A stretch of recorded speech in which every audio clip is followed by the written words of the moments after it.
하나님께서 오늘 저에게 주시는 말씀은 사사기 3장 1절부터 11절입니다.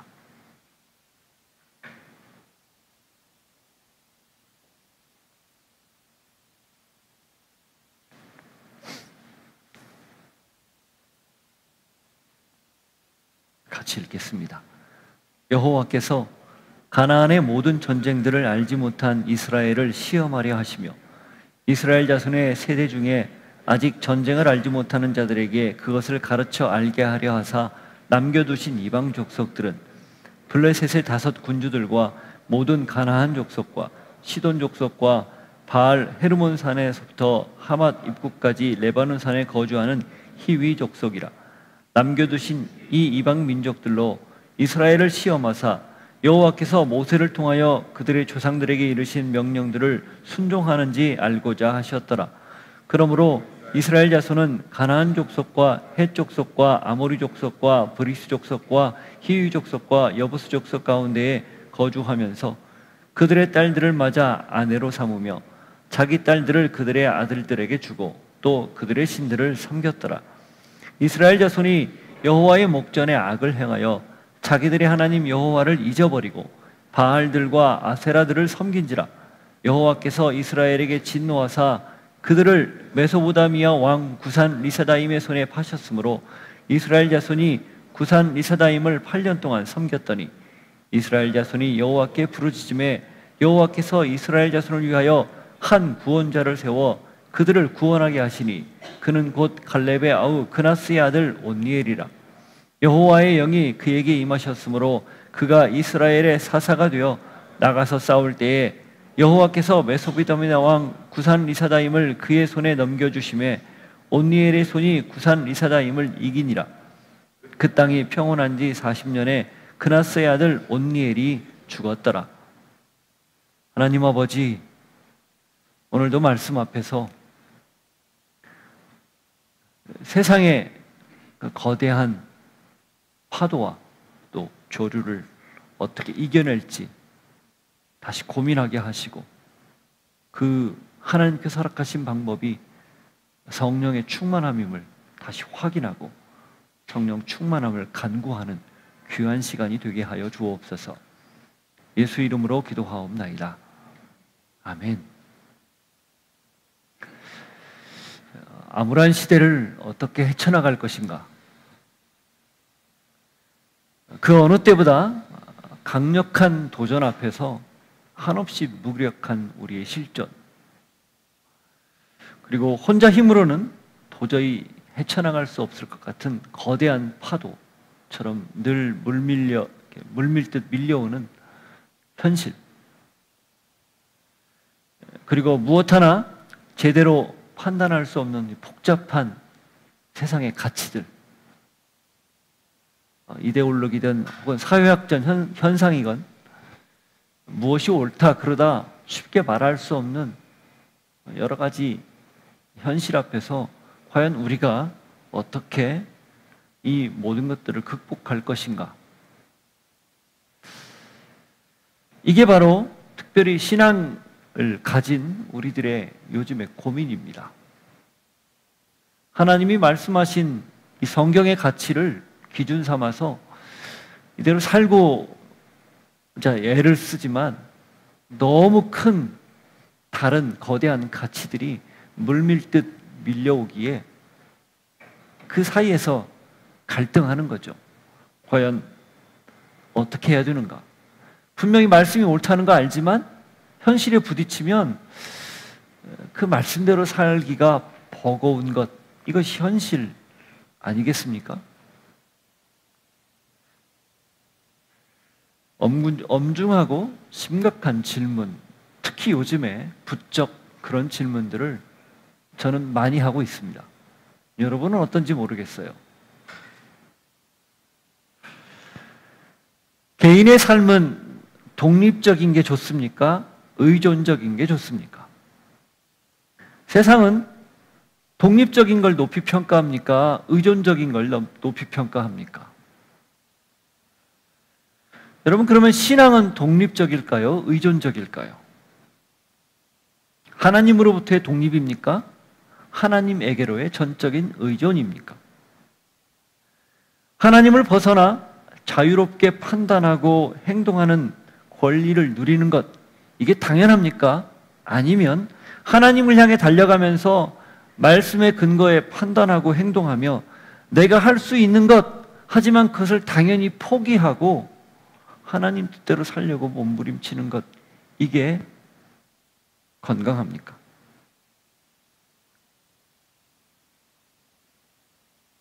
우린 늘 이런 질문들을 해야 합니다. 왜냐하면 신앙이란 결국 나를 버리고 내 안에 온전히 말씀의 가치가, 그리스도의 능력이 살아 숨쉬는 그 자체이기 때문에 그렇습니다. 나를 버리고 하나님의 영에 온전히 사로잡힌 사람, 하나님의 영에 온전히 붙들려 있는 사람, 그게 바로 건강한 신앙인이고 하나님이 바라는 신앙인이기 때문입니다. 그 비밀이 나는 죽고 그리스도로 사는 삶이라는 거죠. 자, 사사시대는 어떤 시대였죠? 하나님을 벗어나는 자유를 만끽하려다가 번번이 실패하고 계속해서 헛되게 하나님으로부터 징계를 받는 악순환이 반복되던 시대, 그게 바로 사사시대입니다. 하나님을 전적으로 의존하지 않고 철저히 자기 자신을 의존하며 스스로 왕이 되어서 모든 걸 스스로 판단하고 자기 기준에 맞게 결정하던 시대, 그게 사사시대입니다. 그래서 사사기 맨 마지막 21장 25절에 보면 그때 왕이 없었기 때문에 사람들이 자기 판단에, 자기 생각에 옳은 대로 행동했다, 이렇게 되어 있죠. 한 성경을 마무리하는 저자가 멋지게 쓰고 싶지 않았겠어요? 서론이 있고 결론이 있고 중간에 본론 할 얘기가 있는데 그 결론을 멋지게 맺고 싶지 않겠습니까? 그게 모든 글 쓰는 사람들의 특징 아니에요? 그런데 그 글의 마지막이 그렇게 끝나는 거예요. 왕이 없었기 때문에 자기 하고 싶은 대로 한 시대였다. 그게 사사기의 결론이에요. 그 이야기는 곧 하나님으로부터 자유를 추구하다가 결국 하나님으로부터 멀어져서 하나님과 관계없는 삶을 살았다, 그 말입니다.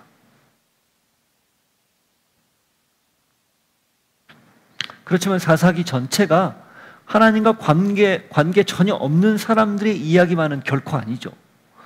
사사라는 말 자체가 하나님의 선택받아서 쓰임받은 사람, 그가 이스라엘을 임시로 하나님을 대리해서 통치하던 시대, 그걸 뜻하지 않습니까?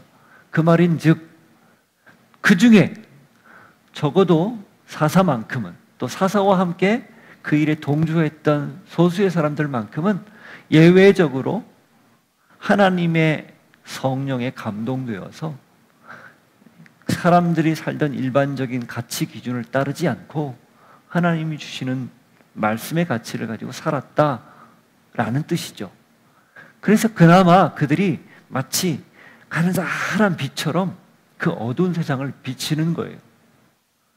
그 이름이 12명의 사사죠. 물론 사사 중에 완벽한 사람은 하나도 없었어요. 다 흠결이 있었습니다. 그럼에도 불구하고 하나님이 그런 사람을 들어 사용했다는 게 은혜죠. 왜? 그렇게 해서 그 암울한 시대를 조금씩 마치 생명 연장하듯 이 산소 호흡기에 의존해서 생명을 연장하듯 그렇게 이어간 겁니다. 인간이 만들 수 있는 세계, 하나님을 떠나서 인간이 구현할 수 있는 세상이 이렇다라는 것을 적나라하게 보여주는 거죠. 가감없이 보여주는 겁니다.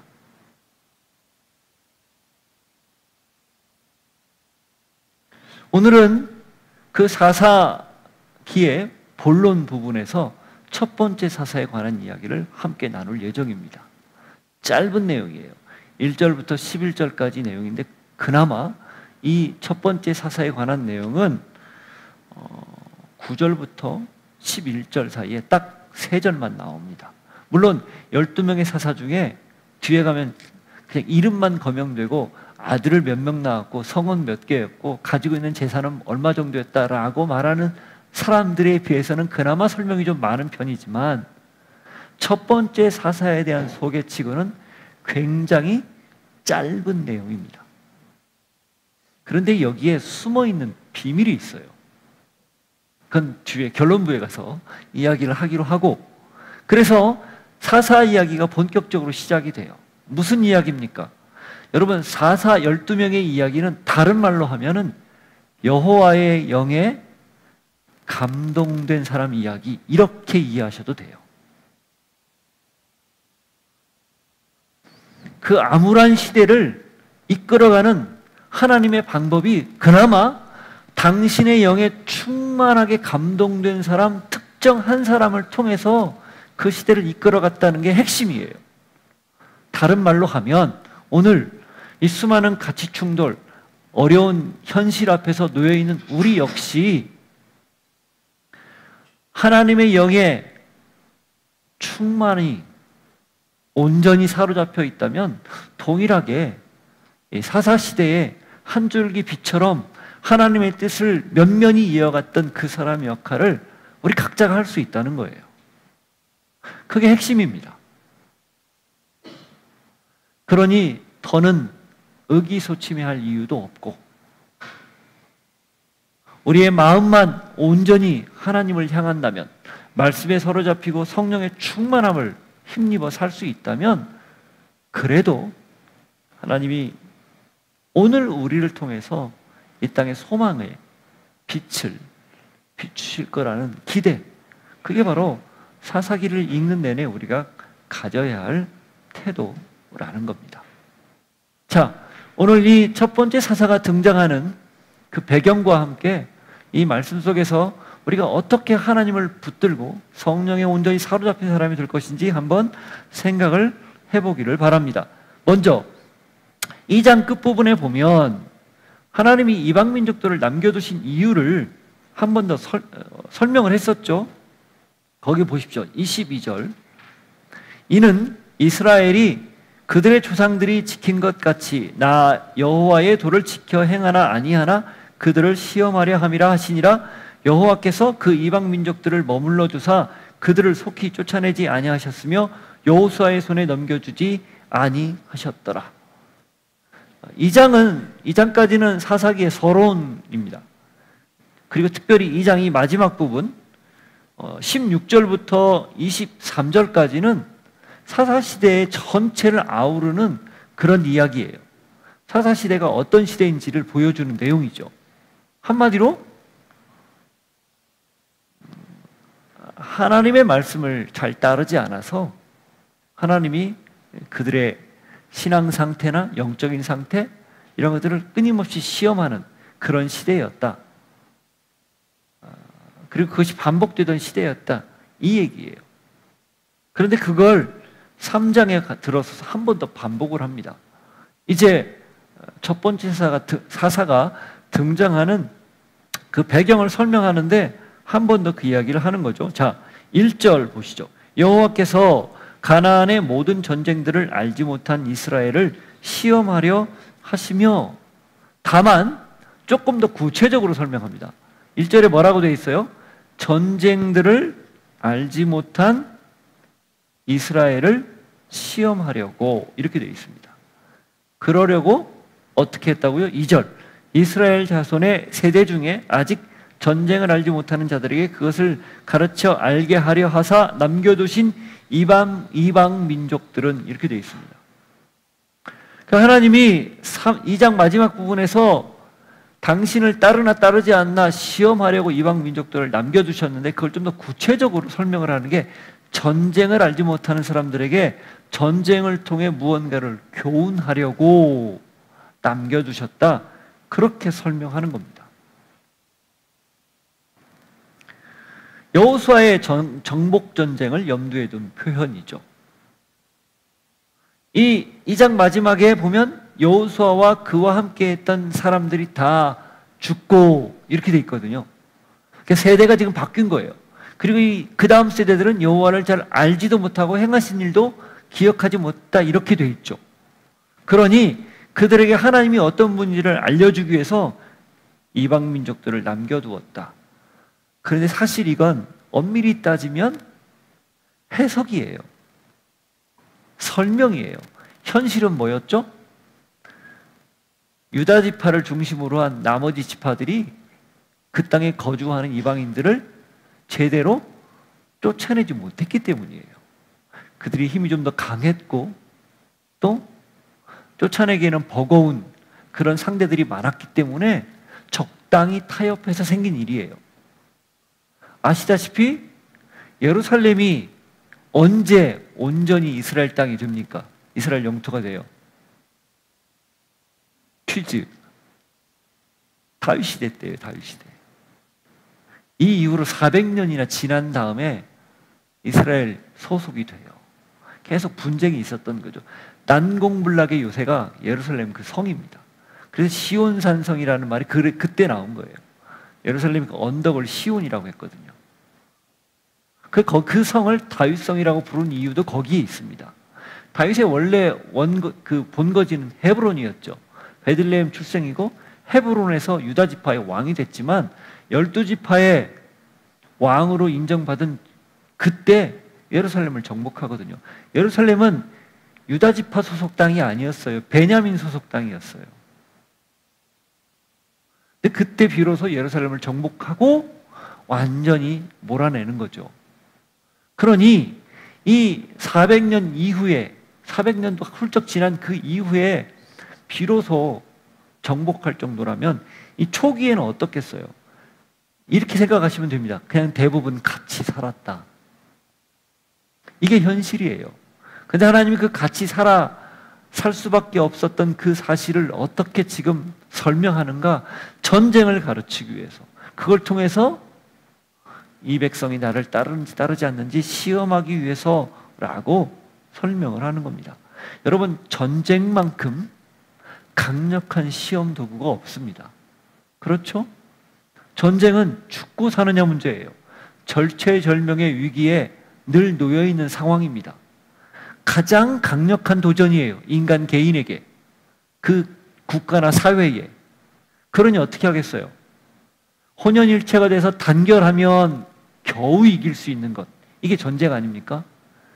그 전쟁사를 연구한 사람들이 기록을 보면 한 나라가 한 나라를 치러 갈 때요. 적어도 4배 이상이래요. 전력이. 그래야 겨우 이길 듯 말 듯 한답니다. 대충 비슷하다. 침략하는 사람들이 대부분 진대요. 공격하는 사람들이. 그만큼 전쟁이 어려운 거예요. 사활을 거는 거죠. 그러니 전쟁만큼 하나님을 절대적으로 신뢰할 수밖에 없는 환경 없습니다. 성경은 누누이 무엇을 강조합니까? 전쟁은 누구에게 속했다고 얘기합니까? 하나님에게 속했다고 계속 반복해서 이야기해요. 가나안 전쟁의 첫 번째 여리고성, 그 전쟁을 어떻게 치렀는지 여러분 다 알고 계시죠? 모른 척 하지 마시고 칼과 무슨 군사력으로 물리치지 않았어요. 그냥 빙글빙글 도는 것으로 이겼습니다. 6바퀴 돌고 마지막 날 7바퀴 돌고 총 13바퀴를 돌았을 때 와르르 무너진 거예요. 하나님이 왜 그 방법을 첫 번째 전투에서 아주 자세히 지시하고 그렇게 했을까요? 이유가 뭘까요? 이 전쟁 누가 수행한다는 뜻이에요? 하나님이 직접 하신다는 뜻 아닙니까? 그냥 여호수아와 이스라엘 백성들은 거들 뿐이라는 거예요. 그냥. 그걸 가르쳐 준 거예요. 이 모든 것의 주권은 나에게 있다. 너희는 따르면 된다. 이걸 보여준 거죠. 심지어 전쟁을 앞두고 길갈에서 할례를 받았어요. 전투력의 막강한 손실입니다. 아무런 능력이 없는 거예요. 돌기도 힘들었을 거예요, 아마. 그 상처 회복하느라고. 그런데 이겼거든요. 무엇을 배웠겠어요? 아하, 전쟁은 전적으로 하나님께 달렸구나. 그런데 가나안에 정복한 이후 그 다음 세대들은 그걸 모르는 겁니다. 그러니 남겨져 있는 그 사람들을 통해 하나님이 지금 뭘 가르쳐 주려는 거예요? 그걸 가르쳐 주려는 의도입니다. 거대한 세상의 힘 앞에 그 힘을 물리칠 수 있는 방법이 어디다? 무엇이다? 하나님에게 있다라는 것을 명확히 하는 거죠. 그게 지금 첫 번째 목적이라고 이야기합니다. 만일 전쟁을 하는데 하나님과 관계없이 병력의 여부를 따져보고 전세의 여부를 따져보고 모든 것들의 전황을 다 따져서 전쟁을 할 건지 말 건지 판단한다면 그 하나님이 원하시는 게 아니라는 거예요. 그럼 비단 전쟁뿐이겠습니까? 전쟁에서만 그렇게 합니까? 일상에서도 그래야 된다는 거예요. 사실 전쟁이 그렇다는 것은, 비상 상황에서 그랬다는 것은 일상에서도 그래야 된다라고 언급하는 거. 그게 배경에 깔려 있는 거죠. 그런데 우리는 보통 비상시에는 정말 깨어서 아주 민감하게 말씀대로 살려고 애를 쓰는데, 사실 보통 때, 평범할 때, 늘 일상이 똑같은 것들이 그냥 무료하게 반복될 때 느슨해집니다. 그걸 지금 경계하려는 의도가 다분히 있는 거예요.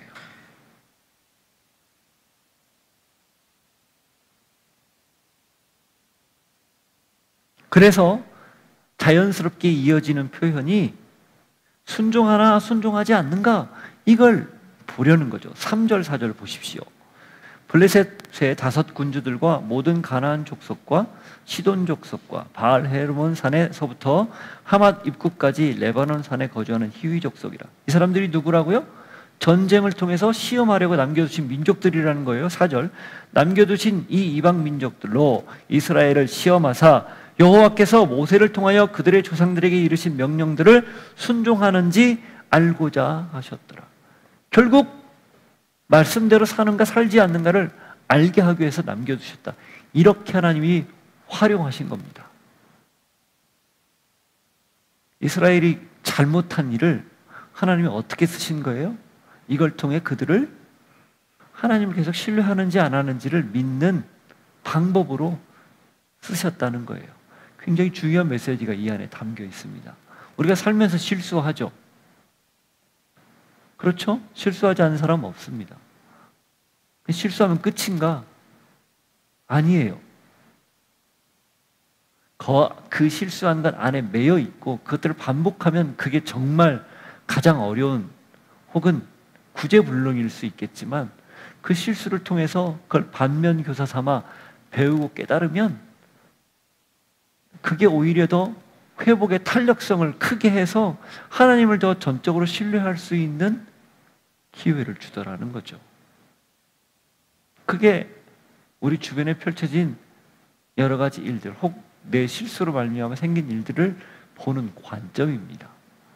당연히 제대로 된 회개와 변화가 있어야 되죠. 지금 하나님이 이걸 통해서 이스라엘 백성들이 어떻게 사는지 정확하게 시험해 보려고 그렇게 했다는 거예요. 이 블레셋의 5 방백들, 블레셋의 5대 도시죠. 많이 나옵니다. 이후에 사사시대, 사무엘시대, 다윗시대, 왕정시대 계속 나와요. 그리고 가나안의 7부족, 헷, 아가, 기브, 히여, 앞자만 따면 그래요.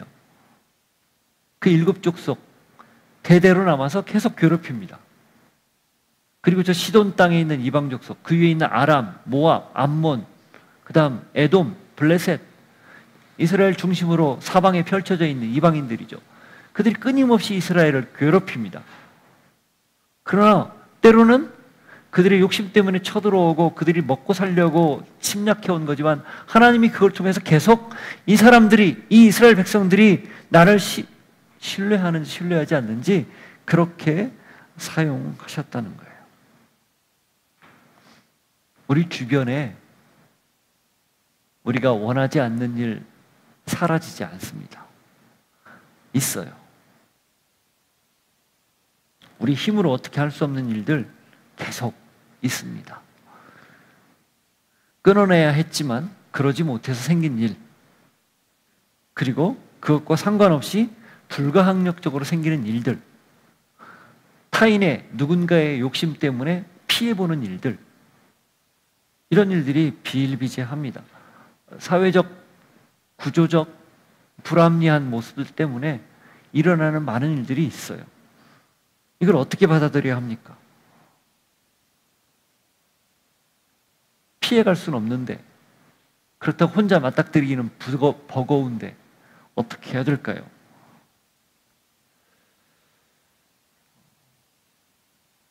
우리의 첫 번째 관점을 하나님의 관점으로 볼 필요가 있다는 겁니다. 도대체 말씀은 이걸 어떻게 이해하고 해석하게 하는가? 그리고 그 장애물을 장애물로 계속해서 여기며 피하거나 아니면 눌려 살 건지, 아니면 그것들을 넘어설 수 있는 더 높은 하나님의 가치와 말씀의 능력을 힘입어 몸부림칠 건지 결정해야 한다는 거예요. 몸부림친다고 결정한다고 해결되는 건 아니지만 적어도 눌리거나 혹은 거기에 굴복당해서 살지는 않을 수 있다는 거죠. 물론 그만큼 대가도 치러야 합니다. 그러나 그것이 신앙인이 살아야 할, 신앙을 가진 사람들이 취해야 할 기본적인 태도라는 것, 성경은 누누이 강조하는 거죠. 그런 면에서 신앙은 때로 고통스러운 거예요. 그러나 그 고통이 내 영혼과 내 몸을 갉아먹고 힘들게 하는 그런 고통이 아니라 하나님이 함께하기 때문에 기꺼이 감내할 수 있는, 넘어설 수 있는 그런 고통인 거죠. 우리는 만사형통을 좋아합니다. 만사형통. 모든 일이 다 잘 되는 것. 그리고 그걸 복이라고 여겨요. 맞습니다. 복 맞습니다. 그러나 만사불통도 복입니다. 그게 신앙이에요. 여러분, 예수 믿으면 복 받습니다. 성경의 가치예요. 그러나 그 복이 우리가 생각하는 세상적 기준의 복이라면 생각해 봐야 돼요. 그것만 복이라고 생각한다면 정말 내 신앙이 건강한지 따져 물어야 됩니다. 그렇게만 보면 이해할 수 없는 일들이 너무 많기 때문에 그래요. 예수님은 십자가를 그러면 왜 졌으며, 그의 제자들은 왜 줄줄이 순교를 당했으며, 그 제자들의 제자들도 왜 그렇게 신앙을 지키기 위해서 고통을 감수했는지 해석이 안 돼요. 그렇게만 따지면. 오늘날 우리가 가지고 있는 신앙의 가장 큰 문제가 거기에서 기인합니다. 세상 가치의 복만 추구하면 이해할 수 없는 일들이 너무 많이 벌어지는 거예요. 왜 접니까? 라는 질문을 끊임없이 하는 거죠. 하나님은 대답합니다. 왜 너는 안 되는데?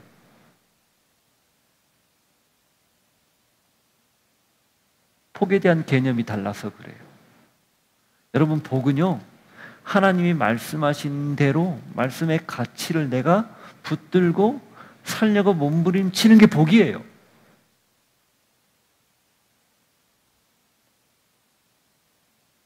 그렇게 살아내는 게 하나님이 말씀하는 복이에요. 왜?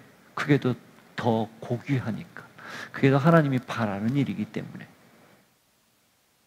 그러니 이렇게 여전히 남겨져 있는 이 이방 민족들, 여전히 남겨져 있는 내 실수 때문에 남겨져 있는 이 잔재들, 그런 것들 때문에 더는 아파하지 마십시오. 물론 아파하죠. 그러나 묶이지는 마십시오. 그리고 그걸 통해서 내가 하나님 중심으로, 말씀 중심으로 살 때 내 신앙이 점점 더 성숙하고 성장한다는 것, 그런 하나님의 메시지를 귀담아 들을 수 있는 여러분들이 되기를 바랍니다. 자, 그렇게 했더니 자, 이스라엘 백성들이 어떻게 합니까? 어떻게 행동합니까? 5절, 6절을 보세요. 그러므로 이스라엘 자손은 가나안 족속과 헷 족속과 아모리 족속과 브리스 족속과 히위 족속과 여부스 족속 가운데에 거주하면서 그들의 딸들을 맞아 아내로 삼으며 자기 딸들을 그들의 아들들에게 주고 또 그들의 신들을 섬겼더라. 거기 5절에 나오는 게 가나안의 7부족입니다. 헷, 아가, 기브, 히여.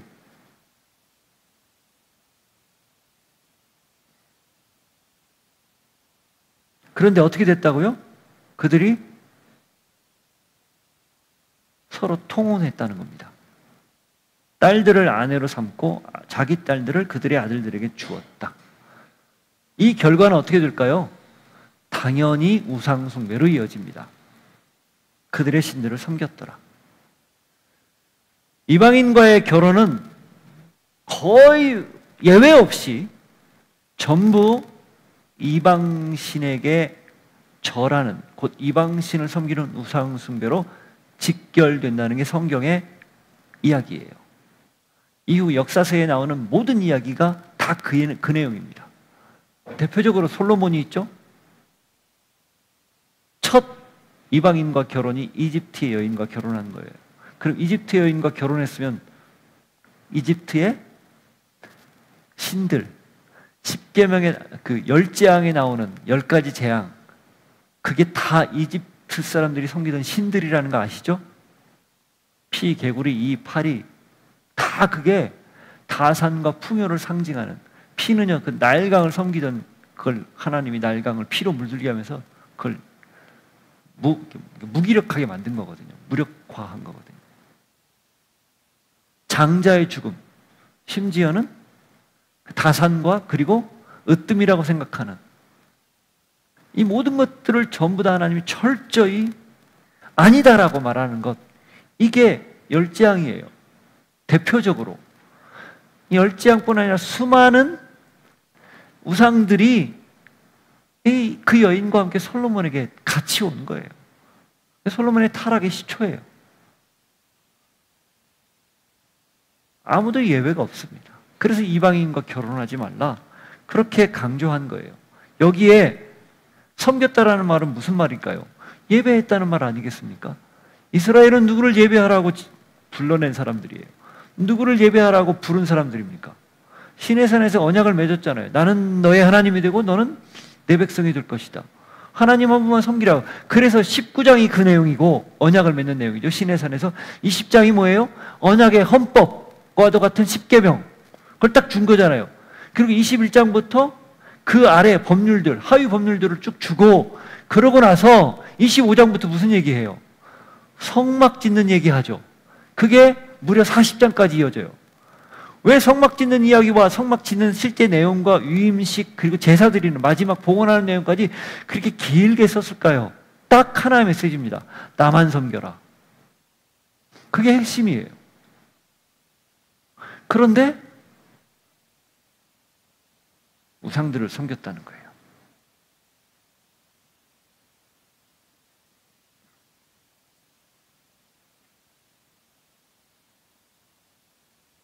그럴듯한 이유를 들어서 세상 가치관과 타협하기 시작하면 어느샌가 하나님의 말씀의 가치는 사라지고 오로지 세상의 셈법 그리고 사는 법만 남죠.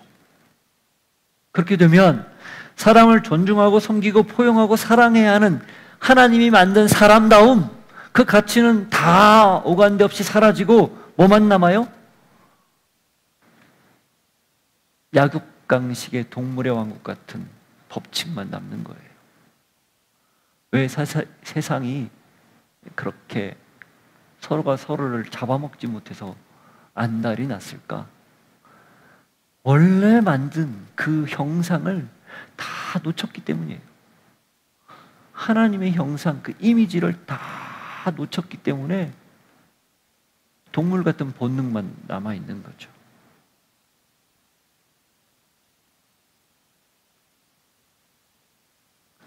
이데올로기로 포장해서 자기들이 꿈꾸는 세상을 만든다고 아무리 이야기한들 그 기저에 깔려있는 마음이 욕심 아닙니까? 누가 그걸 욕심이 아니고 순수한 이타적인 행동이라고 그렇게 단언할 수 있을까요? 저는 없다고 봐요.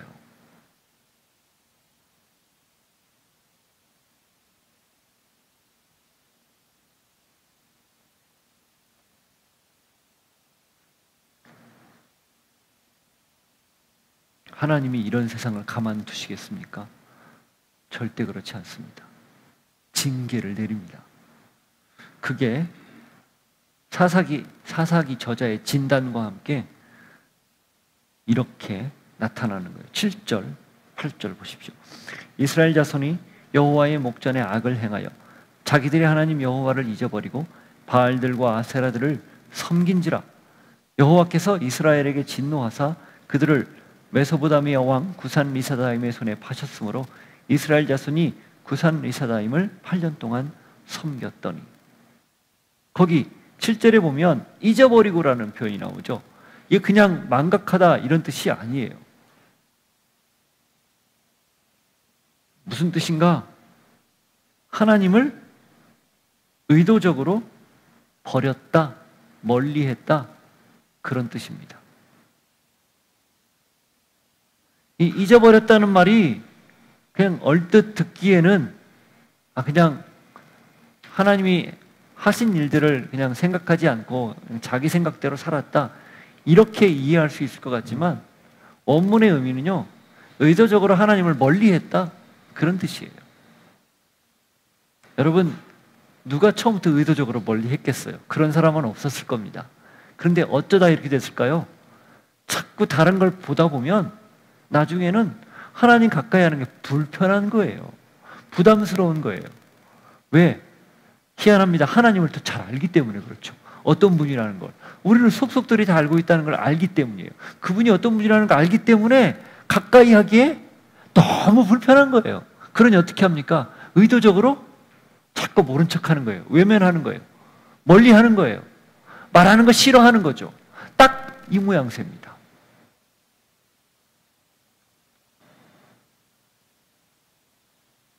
이 메소포타미아라고 돼 있는데 이건 저기 아브라함이 원래 있었던 그 메소포타미아를 뜻하는 게 아니고 그 가나안의 북동쪽에 있는 그 근동을 이야기합니다. 지금 그러니까 나중에 보면 다메섹이라든지 혹은 아람 사람들이 거주하던 땅 있죠. 거기를 뜻해요. 거기에 구산 리사다임이라고 돼 있는데 이 리사다임은 악에 악을 더하다, 이중으로 악을 행하다, 아주 악행이 너무 뭐라고 그러죠? 악랄하다, 이런 뜻이고요. 구산은 이름입니다. 구산 리사다임은 악에 악을 더하는 사람 구산, 이런 뜻이에요. 한마디로 패용무도한 자, 이런 뜻입니다. 하나님이 이 첫 번째 어려움을 여호수아 시대 이후에 본격적으로 시작했는데 그게 이스라엘 백성들의 패역한 바알과 아스타로스를 섬기며 하나님을 의도적으로 멀리한 걸 징계하기 위한 방법이었는데 그때 들어서 쓴 사람이 구산 리사다임이라는 거예요. 패역에 패역을 더한 자라는 거죠. 이게 무슨 뜻일까요?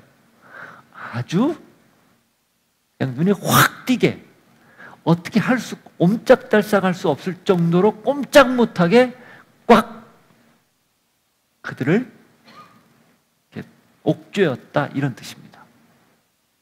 근데 무려 몇 년간이나요? 8년이나 그를 섬겼다는 거예요.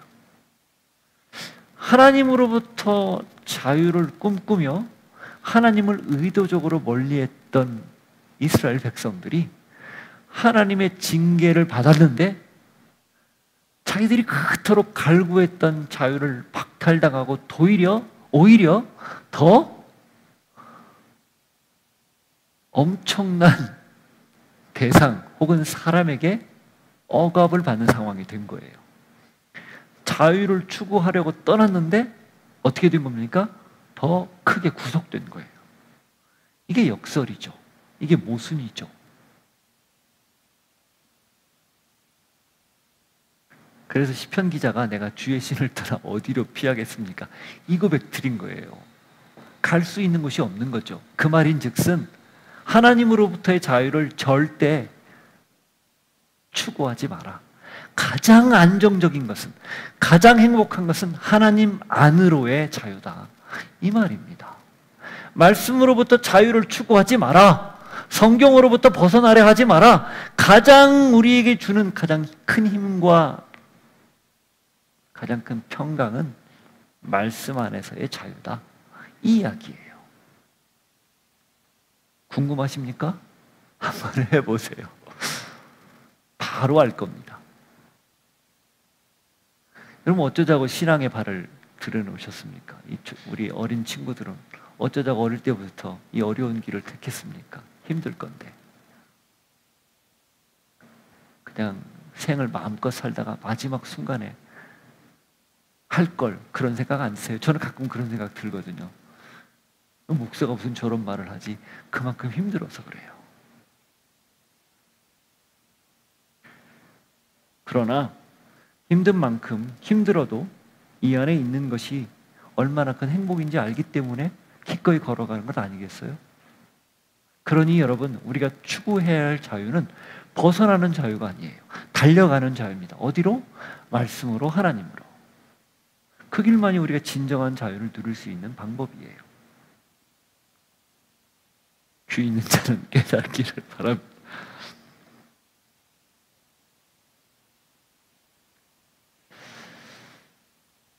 성경은 그렇지만 이게 끝이 아니라고 이야기합니다. 이스라엘이 늦은 감이 있지만 부르짖습니다. 9절. 이스라엘 자손이 여호와께 부르짖음에 여호와께서 이스라엘 자손을 위하여 한 구원자를 세워 그들을 구원하게 하시니 그는 곧 갈렙의 아우 그나스의 아들 온니엘이니라.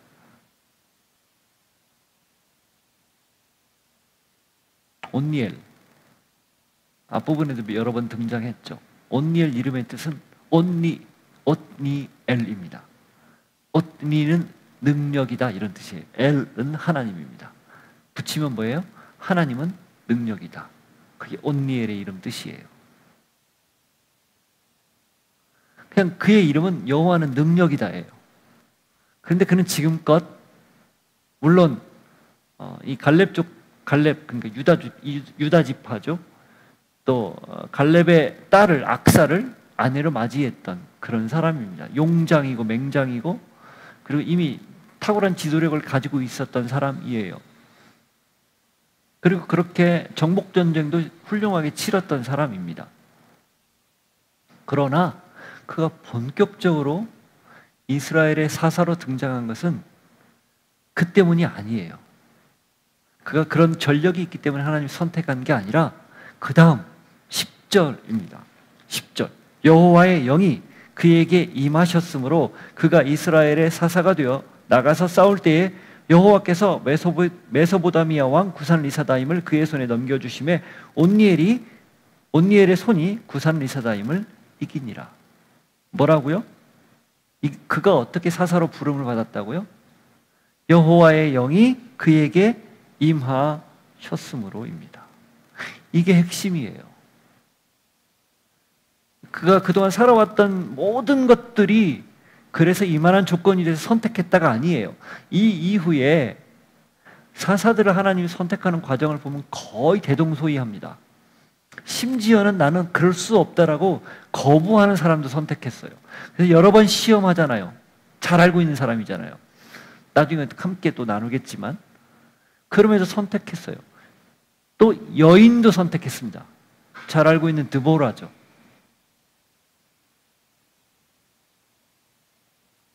무슨 뜻일까요? 한 가지 키워드예요. 여호와의 영이 임한 자를 쓰셨다는 거예요. 다른 표현으로는 여호와의 영을 그에게 임하게 해서 그를 사용했다 이겁니다. 자, 서두에 말씀드렸던 이 온니엘에 관한 이야기, 첫 번째 사사고 굉장히 극적으로 구산 리사다임이라는 정말 악인 중에 악인을 물리친 사람이에요. 그런데 보세요.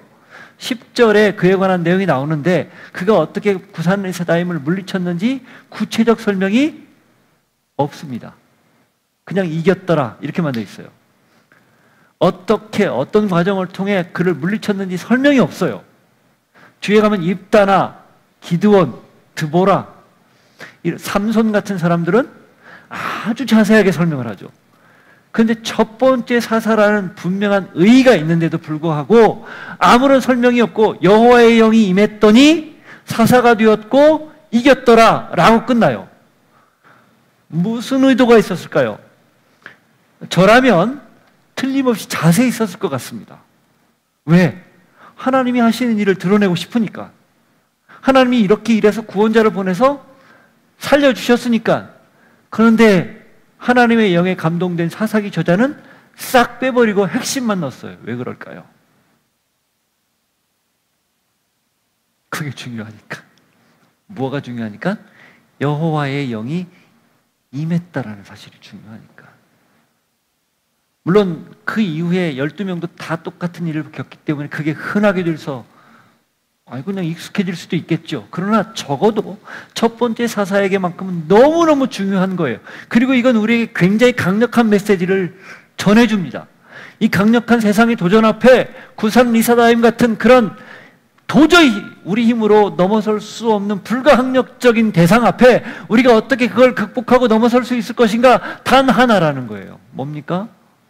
여호와의 영이 임하면, 성령으로 충만하면, 그런 뜻이에요. 이거 외에 다른 게 없어요. 베이직 교회와 함께하는 형제 교회들 똑같은 가치를 가지고 있죠.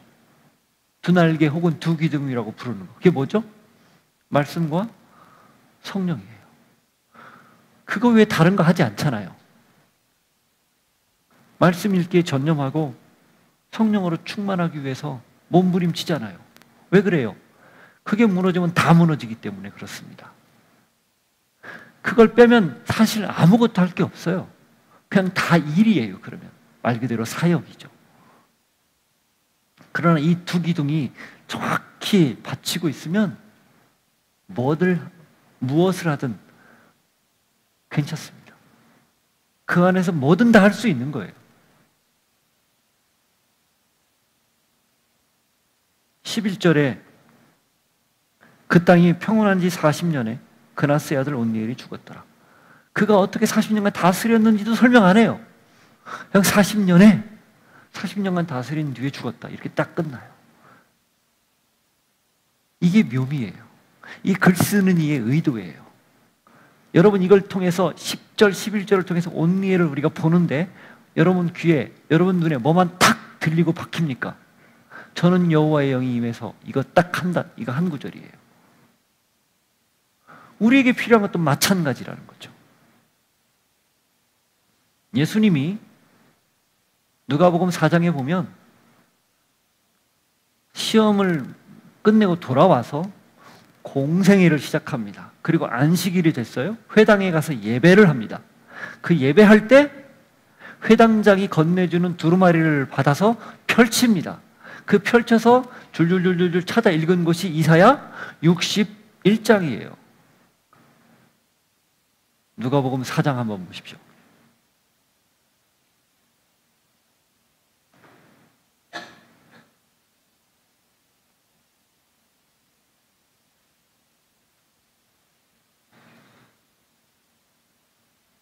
(14절부터) 16절부터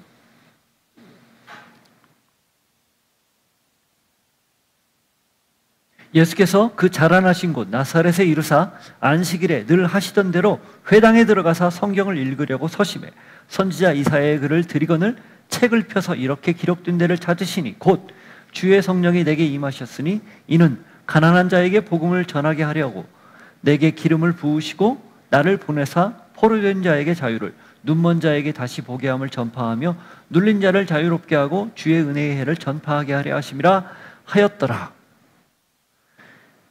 이사야 61장 1절에서 3절에 나오는 내용입니다. 이걸 딱 펼쳐서 읽은 거예요. 이스라엘 백성들은 누가 됐든지 이사야 두루마리 61장은 메시아에 관한 본문이라는 걸 다 알아요. 예수님이 그 두루마리 그 부분을 펼쳐서 딱 읽고 이렇게 읽은 다음에 뭐라고 얘기합니까? 보세요. 21절, 20절도 보시죠. 책을 덮어 그 맡은 자에게 주시고 앉으시니 회당에 있는 자들이 다 주목하여 보더라. 이게 회당 예배를 우리가 좀 알 필요가 있는데 유대인 남자는 누구나 회당에 가면 강론할 권리가 있습니다. 요즘 표현으로 하면 설교할 권리가 있는 거예요. 그럼 회당장이 누가 오늘 설교하시기를 원합니까? 하고 싶은 사람이 있습니까? 그러면 손을 들잖아요? 그러면 두루마리를 갖다 줘요. 그럼 두루마리를 쫙 펼쳐서 자기가 하고 싶은 얘기를 그 딱 읽고 설교를 하는 거예요. 지금 사람들이 예수님이 이 구절을 딱 읽자, 아하, 메시아에 관한 이야기를 하겠구나라고 기대하면서 예수님이 앉자 딱 주목하여 보고 있는 거예요. 무슨 말을 할까? 그랬는데 21절 보세요. 이에 예수께서 그들에게 말씀하시되 이 글이 오늘 너희 귀에 응하였느니라 하시니. 이게 무슨 말이냐면 이 이사야 말씀이 그대로 지금 실현됐다 그 얘기예요. 이게 간단하게 이야기해서 우리가 잘 그렇지 뭐 실현됐지 이렇게 생각할 수 있지만 이 사람들이 듣기에는 그래? 그럼 누가 메시아가 됐단 말이야? 메시아가 왔단 말이야? 이렇게 안다는 거죠. 근데 그걸 누구라고 지금 예수님이 말씀하는 거예요? 당신 자신이라고 얘기하는 거예요. 그러자 22절 보세요. 그들이 다 그를 증언하고 그 입으로 나오는 바 은혜로운 말을 놀랍게 여기 이르되 이 사람이 요셉의 아들이 아니냐 이렇게 말하는 거예요. 요셉의 아들인데 자기가 메시아라고? 이런 뜻이에요.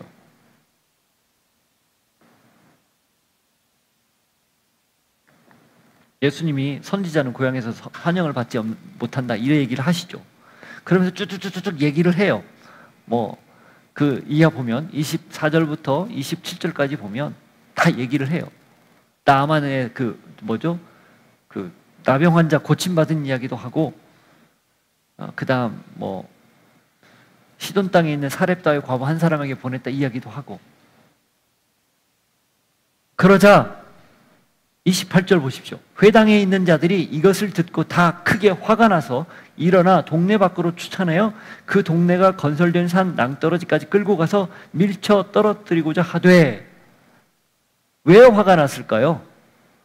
분명히 요셉의 아들 예수인데 평범한 우리 동네 그냥 흔하디 흔한 청년 중에 하나인데 갑자기 한 60일간 사라지고 돌아오더니 좀 얼굴빛은 좀 환하기도 하고 뭔가 달라진 것 같은데 자기가 메시아라고 지금 이야기를 하고 이 말씀이 응했다고 하고 그 뒤에 이어서 구약시대에 있었던 이런 예들까지 들면서 내가 맞다라고 자꾸 말을 하니까 갑자기 꼭지가 돈 거예요. 요즘 표현으로 하면. 어찌 저자가 저렇게 참남한 이야기를 하는가 이런 얘기죠. 그래서 어떻게 해요? 예수님을 끌고 낭떠러지로 밀고 가서 죽이려고 했던 거예요.